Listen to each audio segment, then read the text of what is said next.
Mielikuvat tapetoinnin hankaluudesta istuvat tiukassa, mutta moderneilla kuitu- eli non-woven tapeteilla tapetointi on itse asiassa helppoa, nopeaa ja siistiä puuhaa. Oikeilla välineillä ja värisilmän vinkeillä onnistut varmasti. Hommiin siis! Tarkista tapettirullista, että niillä on sama tuotenumero ja painosnumero sekä kuviollisten tapettien kohdalla kuviokohdistusta varten kuviokorkeus. Tapetoinnissa pohjatyöt ovat kaiken A ja O. Perussääntönä on, että seinän pitää olla kuiva ja tasainen.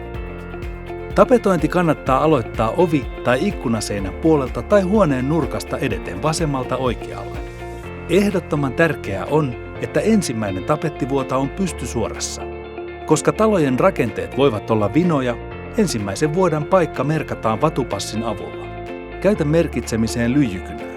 Se ei näy tapetin läpi. Kuitutapetit voidaan liimata suoraan seinälle, eikä vuotia tarvitse esiliisteröidä. Käytä liiman levitykseen pensseliä katon ja lattian rajassa sekä nurkissa.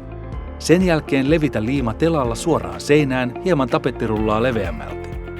Annostele liimaa kohtuudella, mutta kuitenkin riittävästi, välttääksesi ilmakuplien muodostumista. Sitten vuotaa seinälle. Aseta tapettirulla suojalaatikkoon lattialle, liisteröidyn kaistaleen kohdalle ja rullaa tapettia auki niin paljon, että se yltää katon rajaan. Aloita kiinnitys ylhäältä ja etene alaspäin. Kuitutapettia pystyy liikuttelemaan seinällä varovasti työntämällä. Jos vuota menee vinoon, irroita se ja aseta uudestaan. Viimeistele kiinnitys sivelemällä tapettilastalla keskeltä sivulle etenevin liikkein, jotta ylimääräinen liima ja ilmakuplat poistuvat tapetin alta. Pyyhi lasta jokaisen vedon välillä puhtaaseen liinaan. Kuviollisella tapetilla tapetoitaessa pitää olla tarkkana, jotta vierekkäisten vuotien kuviot saadaan osumaan kohdilleen. Tapettivuotien tulee olla aivan vierekkäin eli puskussa, jotta saat saumattoman ja huomaamattoman liitoksen. Saumasta ylipursuava liima poistetaan kostealla sienellä. Muista vaihdella sienen kulmaa, ettet tahraa tapettia. Leikkaa lopuksi katkoteräveitsellä tapettiviivainta apuna käyttäen ylimääräiset tapetit alhaalta ja ylhäältä pois.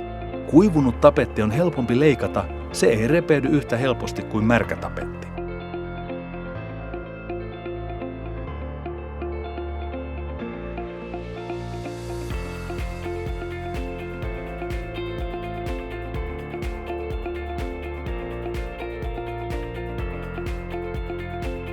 Seinän viimeinen vuota tai vuota, joka ylittää nurkan, kannattaa leikata valmiiksi kapeammaksi niin, että se ylittää nurkan vain pari senttiä toiselle seinälle.